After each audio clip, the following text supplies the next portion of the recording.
our next speaker is Gye-Seon Lee from Sungkyunkwan University, and his title is the KAIST growth in real projective geometry. Thank you very much for the invitation. So it's nice to talk here. So today, today also on Friday, I want to talk about the KAIST group in real projective geometry. So today is the first lecture. So I try to explain some basic concept of the KAIST group, and then during the time also we try to learn some of the aspects or some of the properties of the KAIST group. So let's start with the KAIST group. So the KAIST group, okay. So the main reference for this contents, you can find the paper with Ludovic Marquis, which is the titles, the reference. It's anti de Sitters,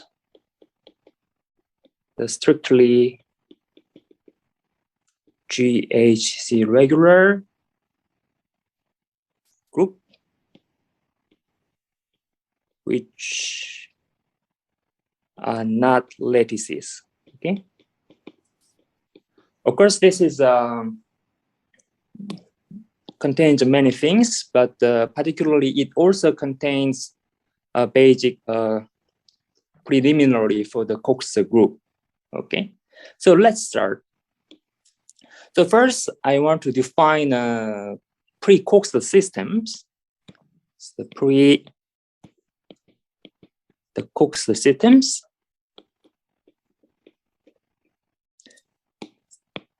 So what is a pre-KAIST system? It's quite simple. So the W and S, so we have this pair. The first of all, this W is a group.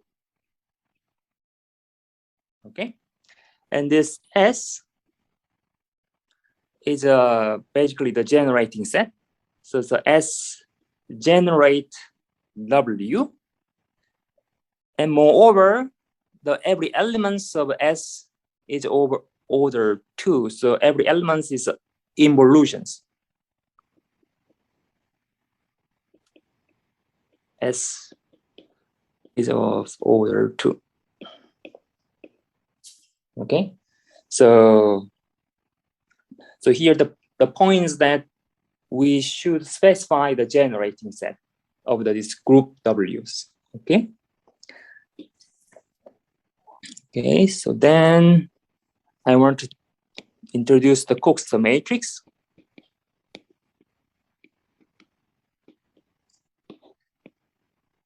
So the KAIST matrix is simply the symmetric matrix M. So M. So the MST.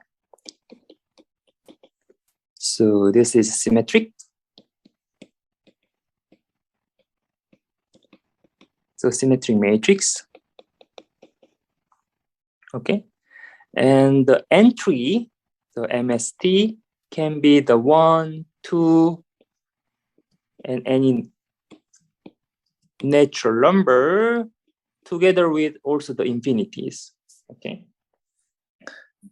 And then the diagonal entries is 1.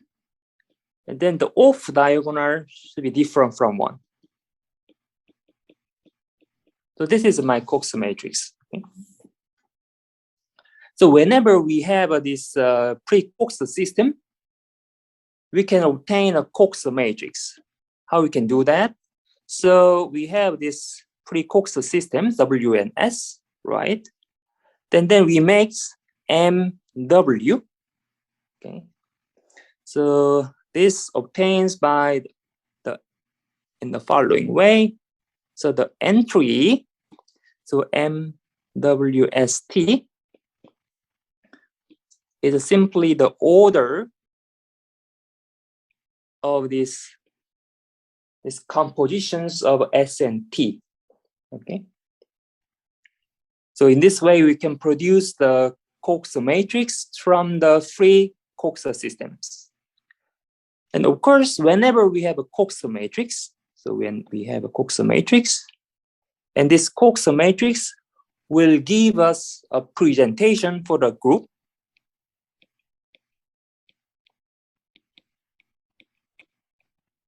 Presentation for a group. So I will denote by W, M. So the M is a Cox matrix and head. Okay. So this is simply, so S will be the generating set, and then the relations is a ST, and this entry MST is equal to 1 for MSTs, of course, different from the infinities. Okay. So now,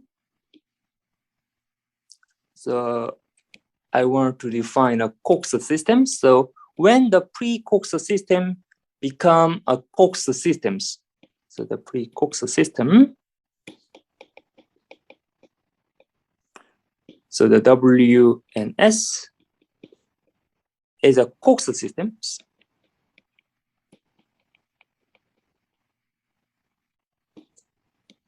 Okay, so if the following obvious surjective homomorphisms, so the surjective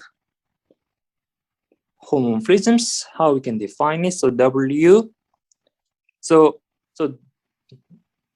okay, so this WS, this pre-Cox system, will give us this Cox matrix MW, right?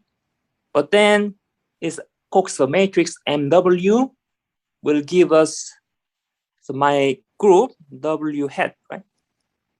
So there will be the surjective homomorphisms from this W hat to the W, right?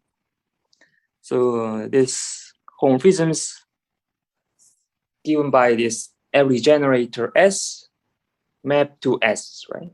So when this surjective homomorphisms is an isomorphisms, then we say that this pre-Cox system is a Cox systems, okay? And then in this case, usually I call this W is a Cox group. Okay, so this is my Cox group, and this S is a fundamental set of generators. So fundamental sets of generators.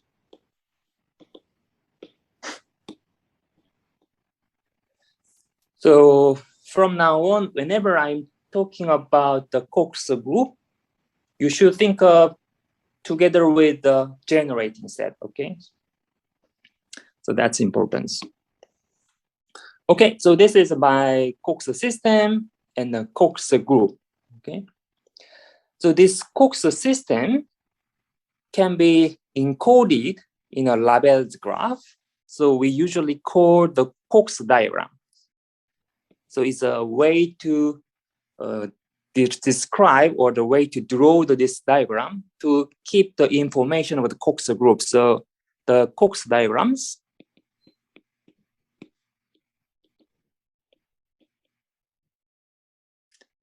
so the Cox diagram of WSM. So sometimes to emphasize the generating set, so I use WS, or also sometimes I want to emphasize this Cox matrix, which are related to this Cox group or the Cox systems. So WSM, right? Or WS or WM or W. So this Cox diagram with this Cox system or the Cox group is a labeled graph. So labeled graph. So I denote by GW. Okay. The first of all, the set of nodes or the set of vertices of this labeled graph is S. The set of nodes GW is a S. Okay. And then there are these two nodes, for example, S and T.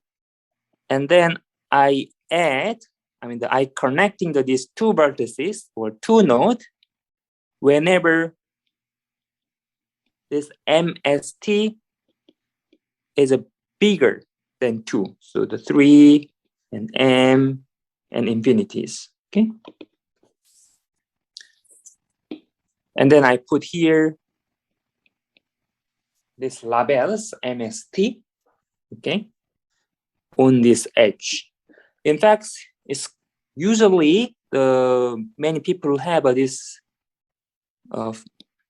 following notations. Usually they omit the label over the edge if this label is 3. Okay, so usually omit the labels. So that's common way to draw the this Cox diagrams.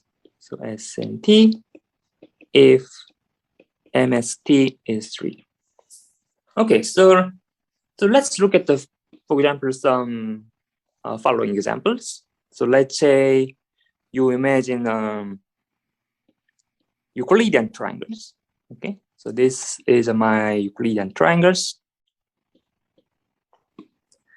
So the all dihedral angle is pi over 3, right? So here the pi over 3, and then pi over 3, and pi over 3.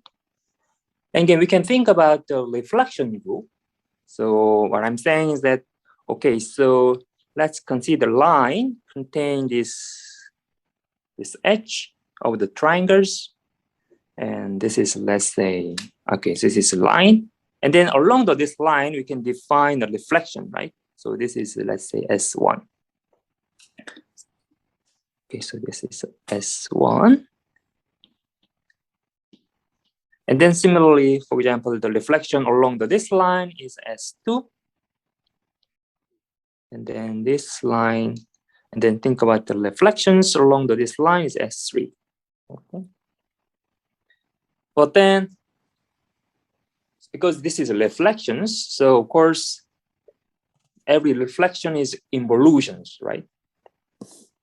And in fact, it has 3 generators, so we can have 3 generators. And then, so what is this composition? For example, S1, S2, and then what is this power is 1? So what is this this indices? I mean, what is this power? So S1 and S2 is a reflections. The composition of these 2 reflection is rotations. So can you guess what is this?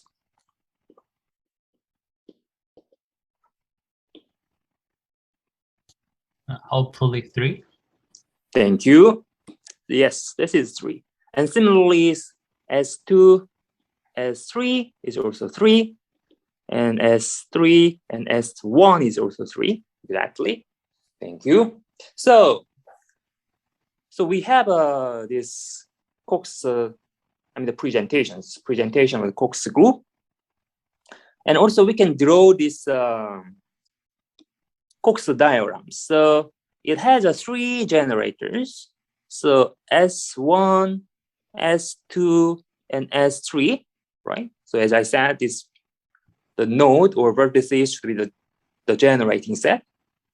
And then every 2 pair, it should be connected, right? Because here the 3, 3, 3, right? So it should be connected. I wanted to put here some label 3, 3, 3, right? But as I said, it's quite common to omit this label 3. Okay, so this is my Cox diagrams, okay, for these reflection groups. So it makes sense. Okay, so this is one examples. And the Cox group, so when we call the Cox group is irreducibles,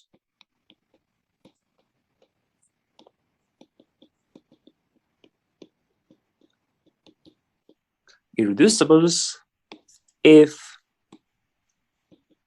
this Cox diagram is connected.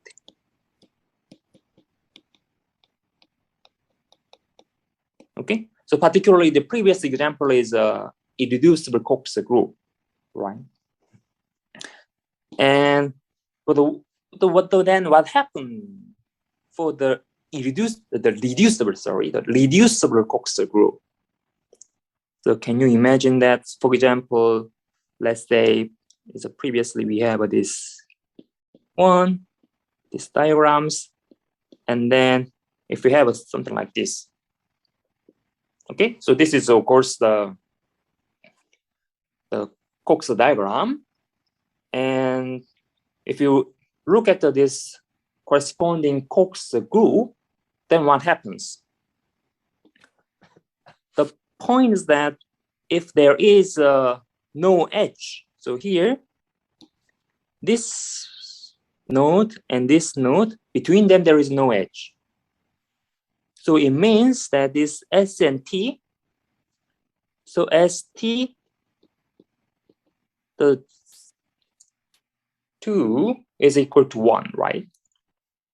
So what exactly means? So it means this is the same thing as this ST is commutes. Okay. So in other words, that when you have this Cox group reducible, so reducible Cox group, then you have in this case, we have these 2 components, right? But each corresponding to this Cox group is so let's say this is W1, and let's say it's W2, okay? And this Cox group is commutes, okay? So in fact, the reducible Cox group is easy to understand when we just focus on each components, okay? So this is irreducible and reducibles. And so later, so not immediately we use the following matrix, but later we need, so I just introduced now, the cosine matrix.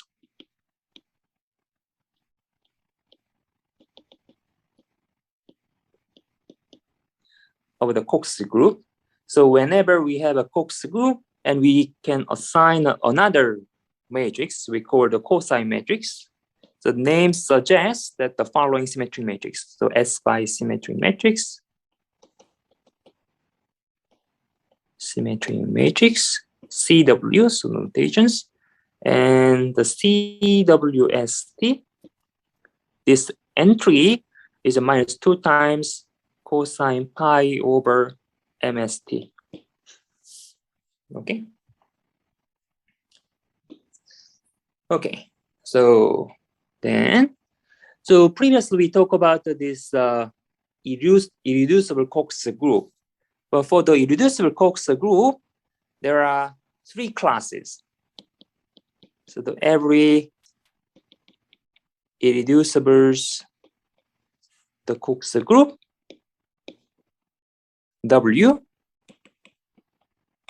will be the sphericals or affines or the large.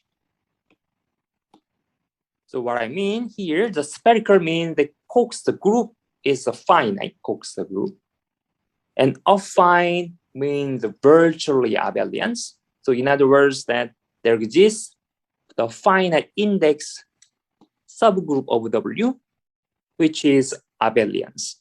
Okay, and then the large means that there is a surjective homomorphism. So maybe I should write, because this is not really common, probably. So there exists a surjective homomorphisms of finite index, the subgroup of W, onto a free group of rank 2. In fact, this result is a result of the Magulus and Wimberg. Okay, so there are these 3 classes, and one of the important part of this Cox group is that spherical Cox group and affine Cox group are completely classified. Okay. So we have a list of this affine and spherical Cox group. So for example, the previous example, like this guy, right? So this is a virtually abelian, right? So because this is a Cox group produced by the reflection group in Euclidean space. So this is affine Cox group, but you can find this list. Okay. So the Cox group is not this list like a spherical and affine Cox group. Then all the others irreducible Cox group is large. It's basically having this free subgroup. It's a free group, not exactly the contain, but there is surjective homomorphisms of the finite index subgroup onto a free group of the rank bigger than or equal to 2. Okay.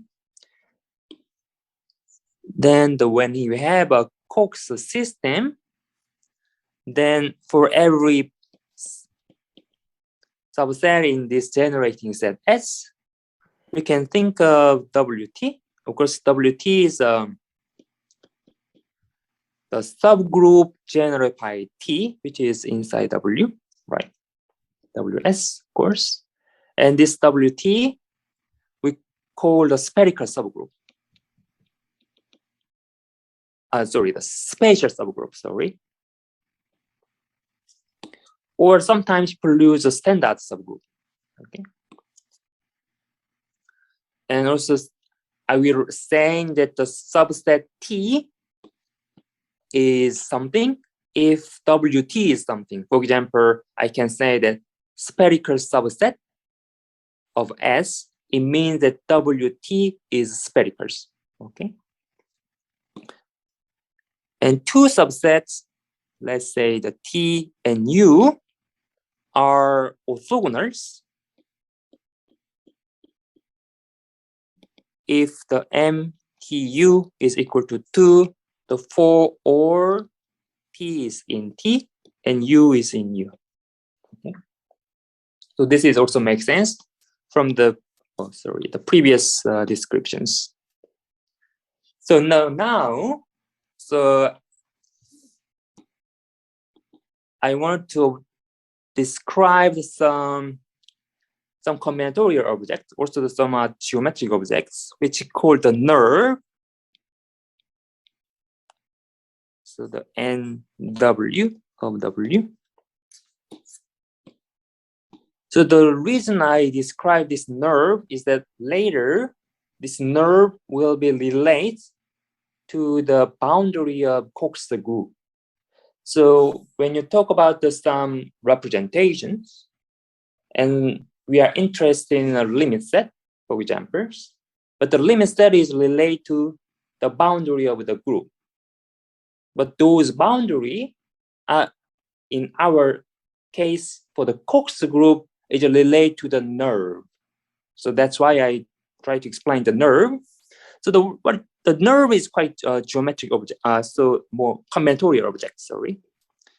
So this is simply the coset, the partially ordered set, or non-empty, the spherical subset of S is partially ordered by inclusions. Okay. And it's simply marked is that this nerve is clearly an abstract simplicial complex.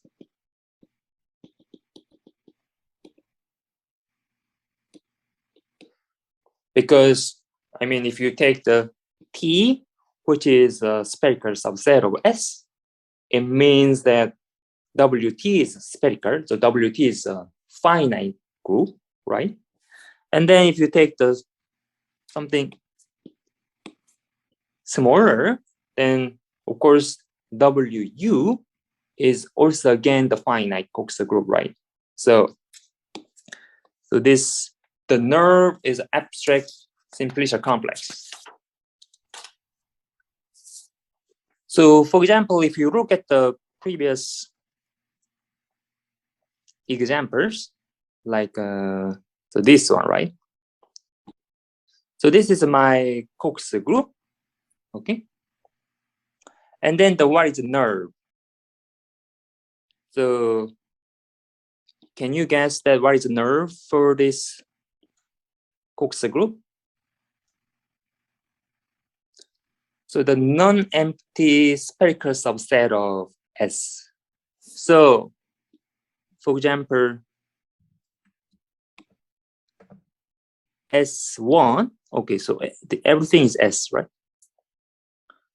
This S1 generates, of course, I mean the W, this S1 is finite Cox group, right? So this is the vertex, in fact. So S1, so maybe I can erase this part, you already learned. So then S2 and S3, okay. And then, so this will be the vertex, and this edge will be the S1 and S2, right? Because S1 and S2, this generate the Cox group, which is finite dihedral group, right? So similarly,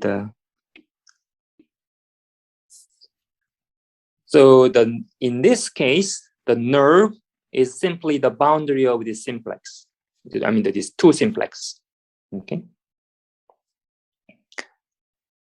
And how about the following case? So if you imagine in R3, so the E3, the Euclidean 3 space, and then I look at this, the cube, okay?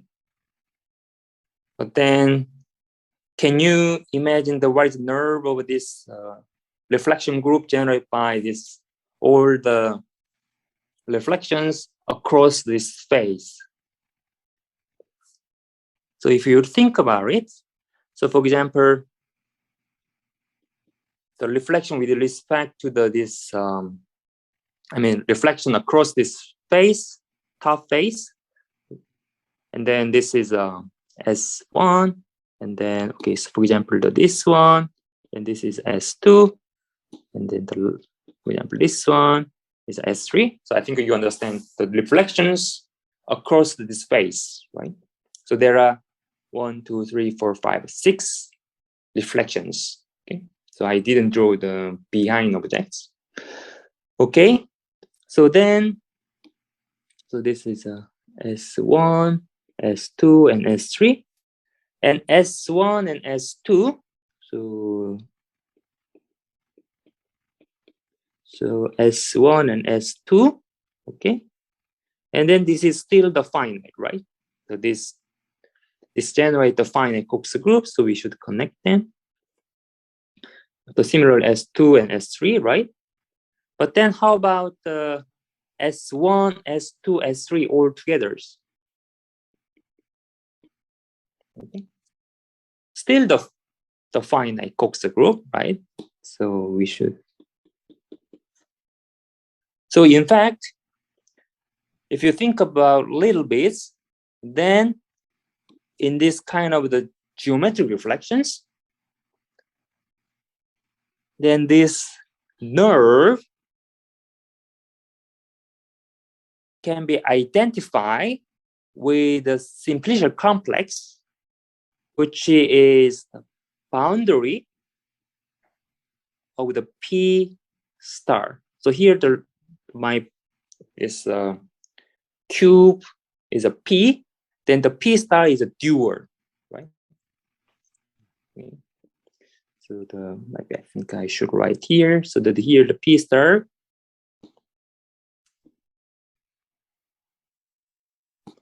is a dual of P. So the dual, the polytopes of P. So it makes sense. So there is, it will be the octahedron, right? Okay, so this is about the nerve.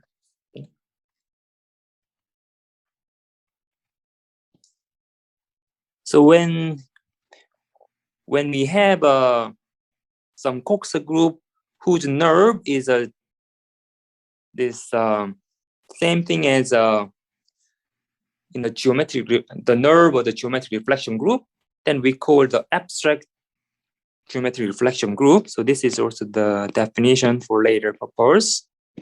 So the Cox group W is an abstract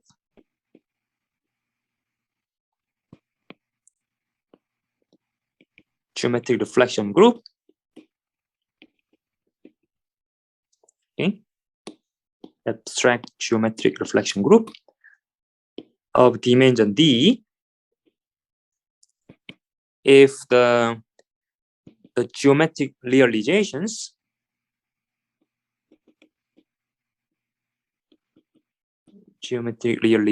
of the nerve and W of W is a PL homomorphic to the boundary of the simplex. So then we call the abstract geometric reflection group. Okay. So at least we learned what is the nerve of the Cox group. And then the next objects will be the Davis complex. So to introduce Davis complex, we consider the following set of all spherical coset.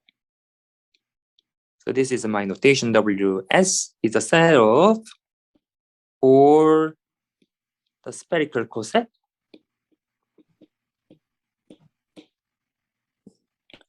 So what I mean is that, so the T is a spherical subset. So the NW, so the T is inside the nerve and together with the empty set. So empty set is included because W empty set is identity elements, right? Only contain only identity elements, and then I consider coset. So the W quotient by this WT. Of course, it is partially ordered by the inclusions in this set, right? Then this is not the simplicial complex. It's not the abstract simplicial complex, right? Sorry. But to any poset, we can associate the abstract simplicial complex in a following way. So to any posets P, so we can associate to any poset, we can associate abstract the simplicial complex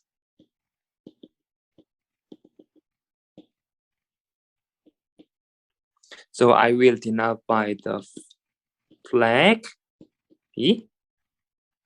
So what is this? This is simply or non-empty,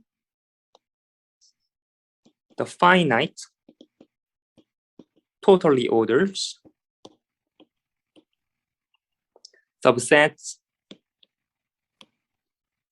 of P. Okay.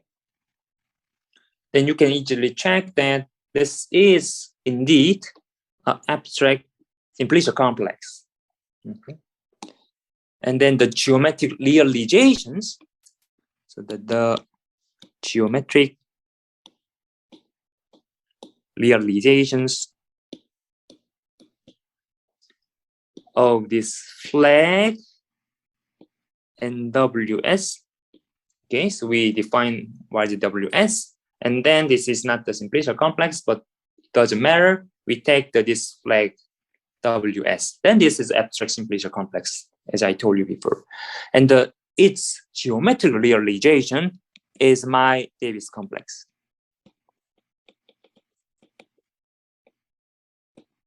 So Davis complex. So usually I denote by the sigma W's of W's. Okay. So of course, in this way, you cannot easily see what is Davis complex, right? So once again, I use the same example, which is the reflection group coming from these triangles. Okay, so maybe I should draw slightly bigger triangles. Okay, so as I said, I take the reflections.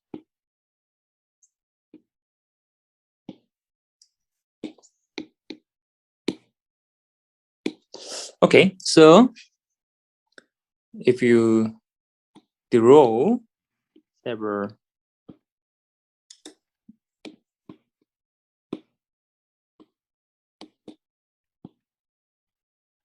okay, I think you can see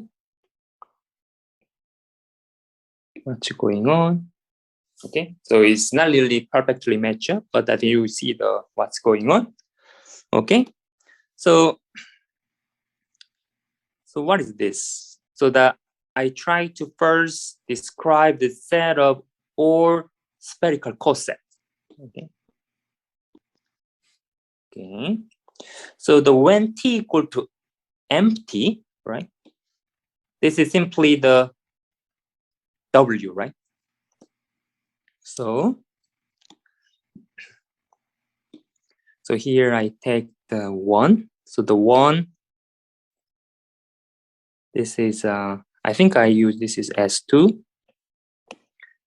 Okay, so this one, and then this one is S1. Okay, so this one is S3. Okay, so this is S2, and for examples, this one should be the S3. So, and then this one is S3, S2, and this one is S2, S3, and this one is S2, S3, and S2. Of course, this is the same thing as S3, S2, and S3. Okay, and then of course you can also draw all those elements in W, right? Okay, and then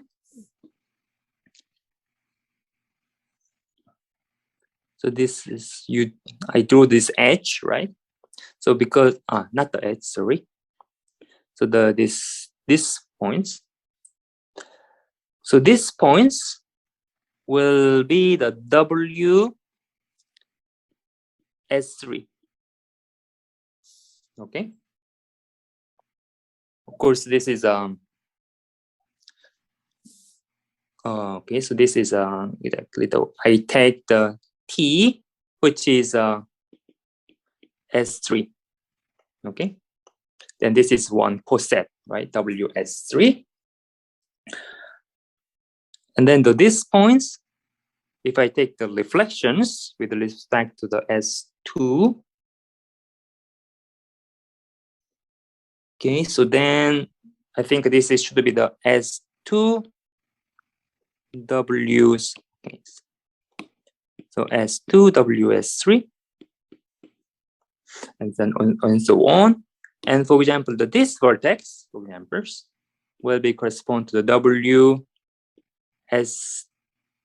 So what is this? So S2 and S3, right? So this is S3 and S2. Okay.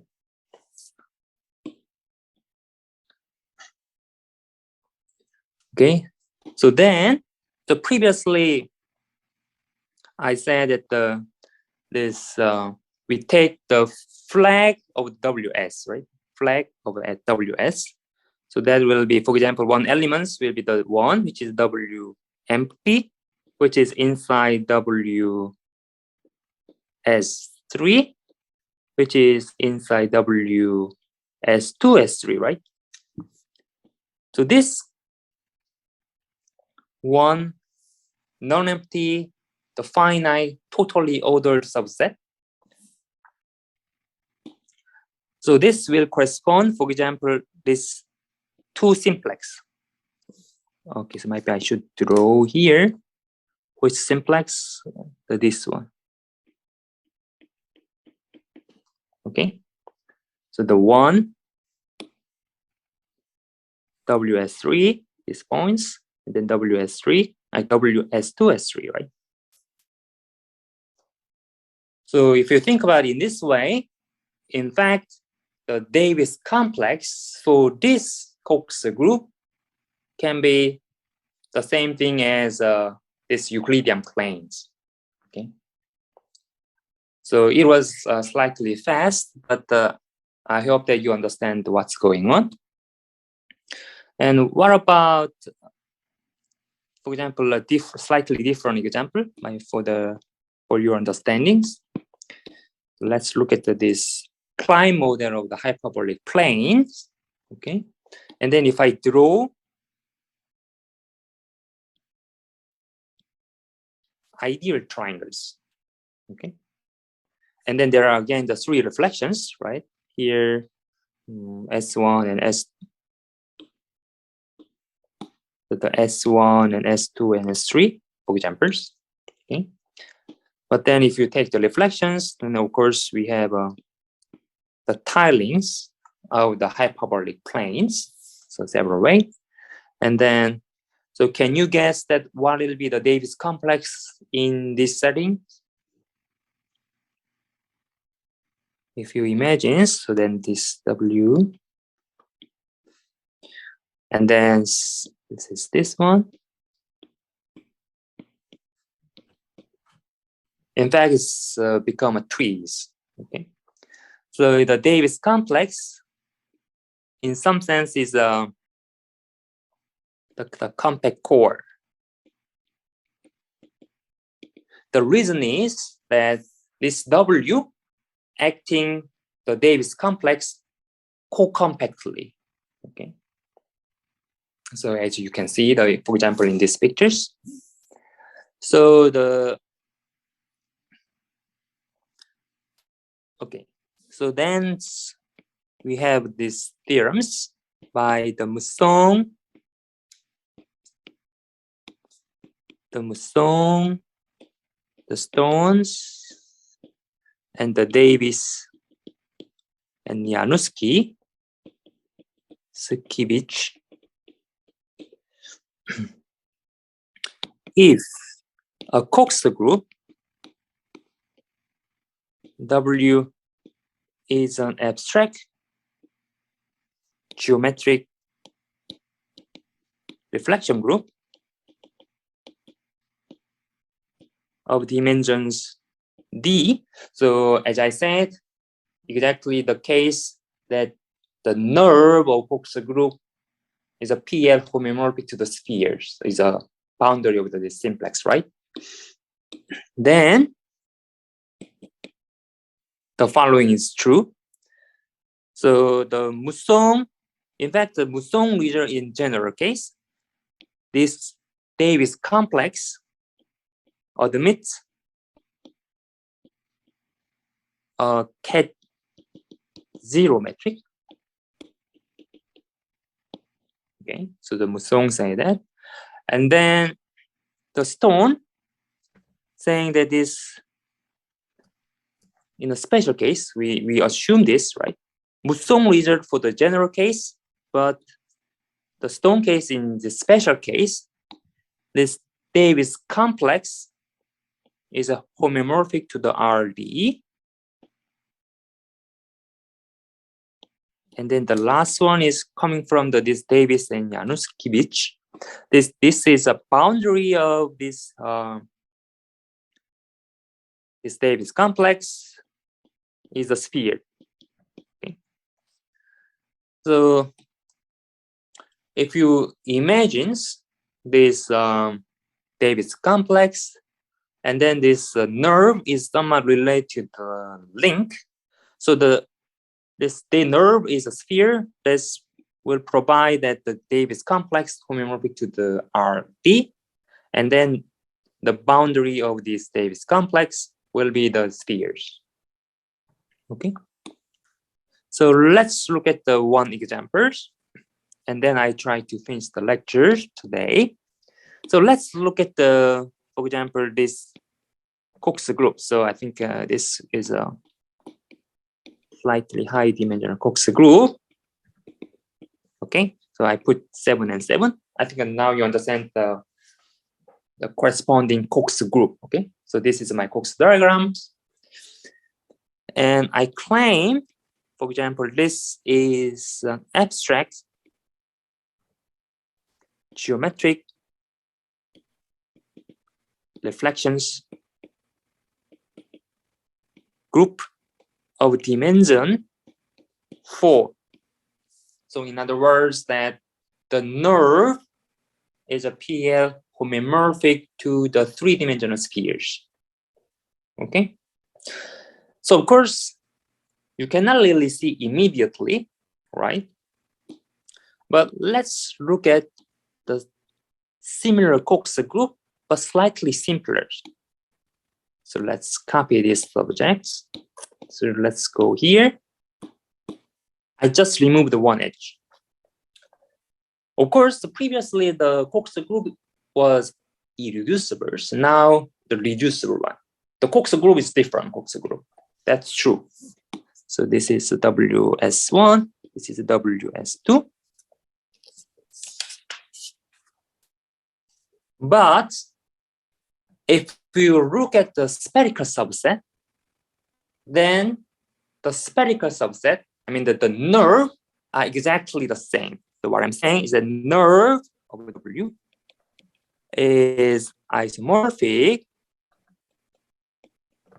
to the nerve of WS1 cross WS2, because this Cox group is exactly this one, right? WS1 cross WS2. But why this is the same nerve? For example, if I take this Cox group, I mean the standard subgroup, the group generated by these 4 generators, and then this is in fact a spherical subset. I mean, this generates the spherical Cox group.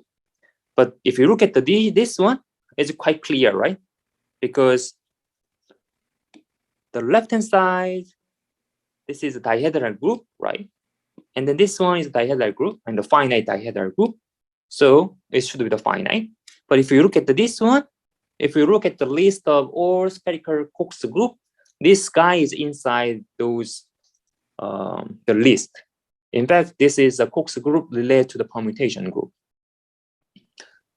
Okay, but in anyhow, so in this way, you can easily see that even though the Cox group WS is different from the WS1 cross SW2, but the nerve is isomorphic.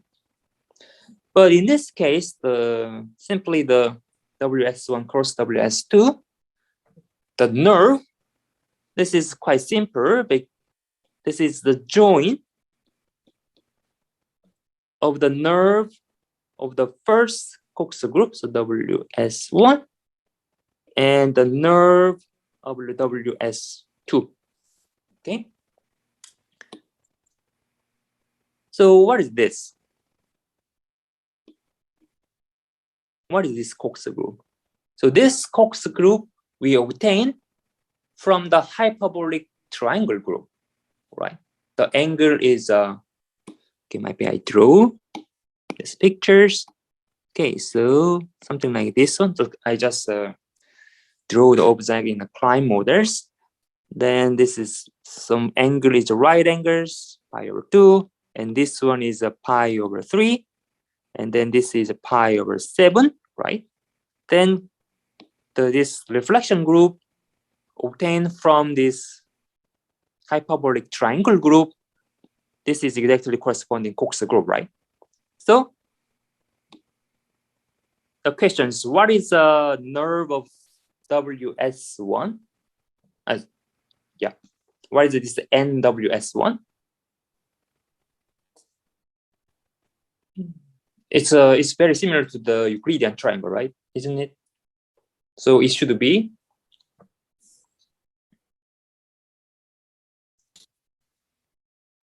I think it should be maybe the boundary of the simplex in this case as well. Exactly right. So this is a boundary with simplex and the two simplex, and this is again the boundary to simplex. It's exactly same thing. So take the join. So it's a homeomorphically, this is S1 and S1. Take the join. It should be the S3, right?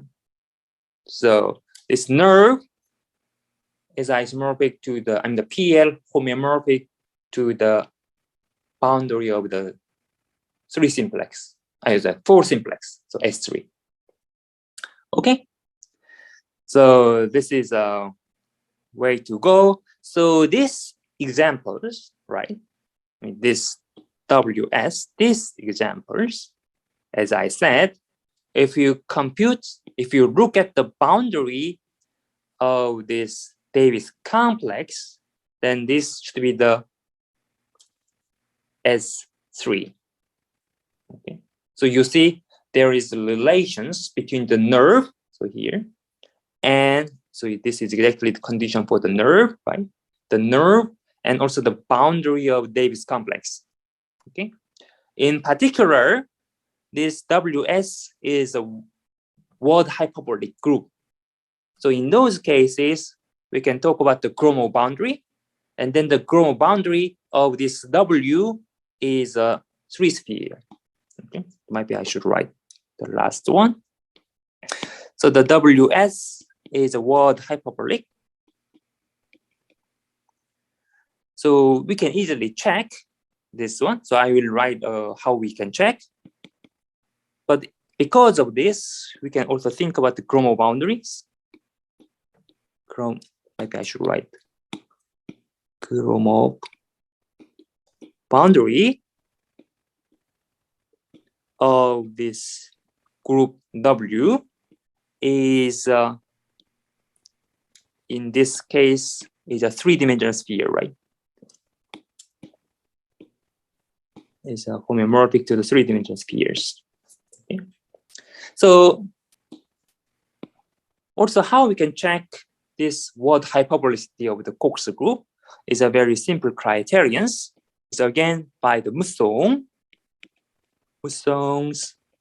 hyperbolicity criterions. Okay. So as usual is a WS Cox group, then the following are equivalence, and WS is word hyperbolic.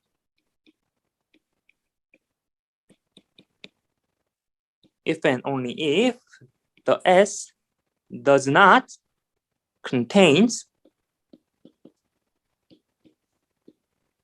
any affine subset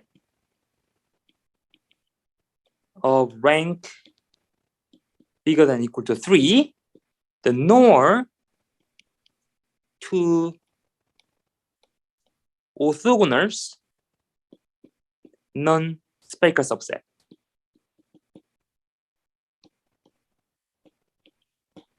Okay. So the non-spherical subset means which is not spherical subset. Okay. So of course, if you look at the list objects, this is not word hyperbolic, right? Because the S1, so this guy, WS1, this is the infinite Cox group, right? And the right-hand side, this is also infinite Cox group, but these two are commutes. So in other words, we have 2 orthogonal non-spherical subset. But original, this Cox group WS is you can carefully check after these lectures, and you can see that it satisfies these conditions. Of course, this condition is quite easy to check because, as I said, we have a complete list of spherical and affine Cox group. So if you can find such a affine or the non-spherical, you can the spherical Cox group, then all the other is not the right, right? Is a they are large, right? But okay, so what I'm saying is that in general, it might not be easy to check the group is word hyperbolic or not, but the Cox group case, we can easily check using these criterions. Okay, that is also the Cox group. If simply look at the nerve, and then also we have some idea of this boundary of the group. Okay, so in several sense, the Cox group is quite useful because we can easily take all those property of the group, because in general it's not that easy, right?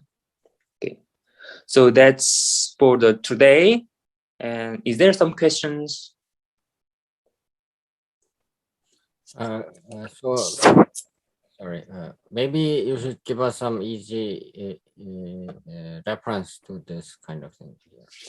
Okay, so the reason so probably I think, okay, so maybe I should write more easy reference. So, but in fact, the reference I mentioned at the beginning, it was contained all the materials, also corresponding reference, but more precise or more, how to say, it contains all the information of this Cox group. What I described today is this book by Davis, which is the following titles: the geometries and the topology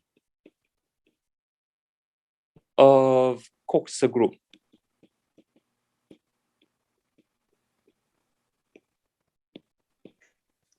Okay, and the reason today I described, for example, the boundary of the Cox group, and then also the hyperbolicity of the Cox group, because the next lectures, I want to talk about, for example, convex co-compact representations, and then there will be some limit set. The limit set is, of course, closely related to the boundary of the group. Okay, so for example, we want to have some convex co-compact representations who has a limit set sphere. Then okay, this should be the right object, because first, because the convex co-compact, so the group should be the chromohyperbolic. So the first we look at the chromohyperbolic Cox group, and then if you want to find the limit set is a sphere, and then of course we should look at the Cox group whose nerve is sphere. Okay, but anyhow, so all the material you can find it in this Davis book is a Cox, the geometry and the topology of the Cox group. Okay, so is there some other questions?